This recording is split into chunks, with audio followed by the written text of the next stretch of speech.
What's good, guys? This is Nightwing2303 from WearTesters.com. Today I got a really cool surprise package in from Adidas basketball, and it just happens to come in like the most badass packaging ever. Is this how the retail pair is going to be? Of course not. This is a media pack. They're definitely not putting this much effort into retail pairs. It actually looks like something that they'd send Foot Locker or something for like a display piece, because this entire shell right there comes off. It's pretty nuts. Just in case you wanted to see what everything says, you could pause it and everything. Just kind of talks about like what Lillard has gone through and overcome in his career so far, which I think is pretty dope. And then this little paragraph right there talks about him growing up in Oakland. Now this thing is freaking cool. Not only does it come with like the dopest colorway of the shoe, which is the black and red version. I believe these are called the Aways. Actually, I can't remember what the official name of this shoe is. Let me check it up real quick on WearTesters.com. Shameless plug, maybe. Okay, I guess this is just the road colorway. The first colorway that I had was called the Rip City colorway, or the Portland colorway home. So this is what he's going to be rocking away from home. Obviously, I mean, they're black and red. That's kind of like a no-brainer. But I thought that they had like an actual like name, but oh well. Anyways, they come on this like really slick display case, and the case itself is like a basketball court. So there it is, pretty sick. And then the backboard right here, or it's not a backboard, but the back area is this little poster. You could pull this out and it's just a giant version of this picture of him like laying in the ball. And then we got the shoes, super slick colorway. I really wanted this colorway. The first colorway that originally released, or actually let me take it back a little bit, because there's been some confusion with the actual launch of the D Lillard 2. Now, if you would frequently visit WearTesters.com, shameless plug again, I don't know, I'm actually just talking about facts right now. But if you did visit WearTesters.com, we have a full-on press release of the D Lillard 2. In that, it said that there's going to be a small scale launch in December, and then there would be a wide scale launch, which actually comes out this Friday in the Rip City colorway, and then early February is when this colorway drops. February 5th to be exact. So that's how I got that first pair, that Rip City pair. My local Foot Locker actually got those in during that whole like limited small scale release, and then I was able to play in them and then performance review them and all that stuff before the wide scale release, which happens tomorrow, and then this colorway again on February 5th. So this pair does have that woven upper all the way up here, and then instead of having the synthetic suede on the other panels, they have a synthetic leather instead, and it's like a really nice look. I freaking love this colorway. I love how the red hits just really pop out. Just straight up black, red. It kind of reminds me of the Jordan days when colorways were simple and not fruity. Got that Dame logo there as well as there, and that outsole. And you can see right here it says Continental, which is the rubber compound. So I do believe that they're going to be fairly durable for outdoor play, but at the same time these are like really like shallow grooves, so I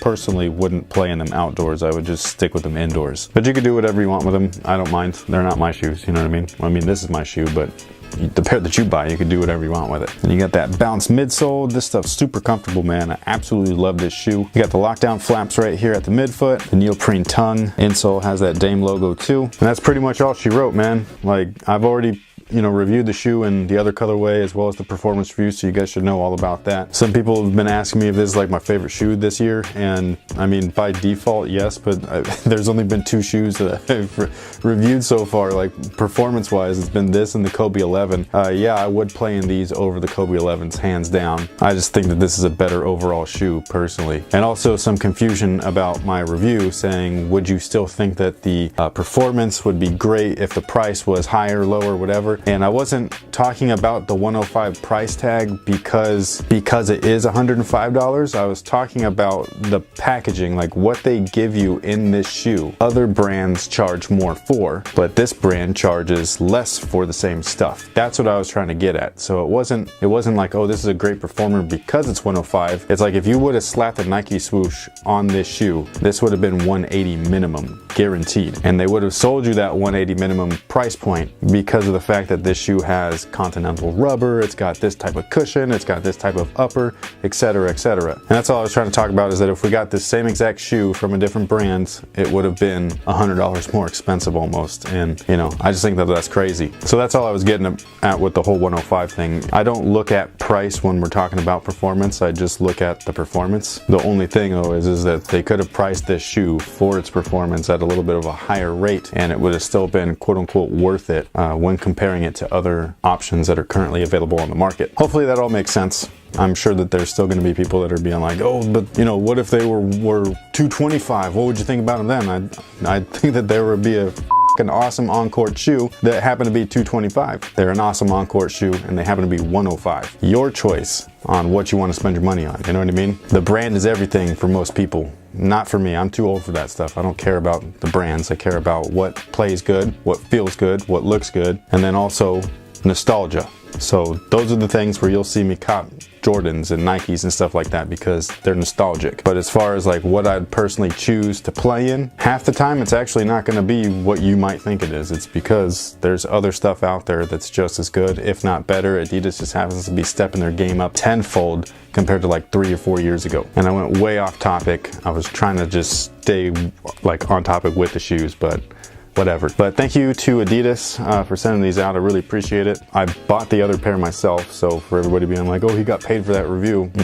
I buy like almost every pair of shoes that I perform this review and test. But every once in a while I get something dope like this in the mail and I really appreciate it. So again, thank you to Adidas. I greatly, greatly appreciate it.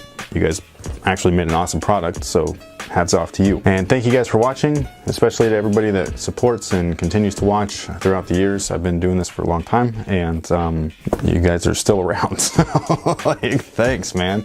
That's cool. Also, people have been asking, they want to see a collection video. So if you want to see a collection video, maybe I'll do one when I finally reach enough subscribers. Maybe, I don't know, 400,000 to 500,000, somewhere around that line, which is basically double what I have right now. So hit the thumbs up button, share the video. It goes a long way. And again, thank you guys for supporting. And until next time, guys, have a good one.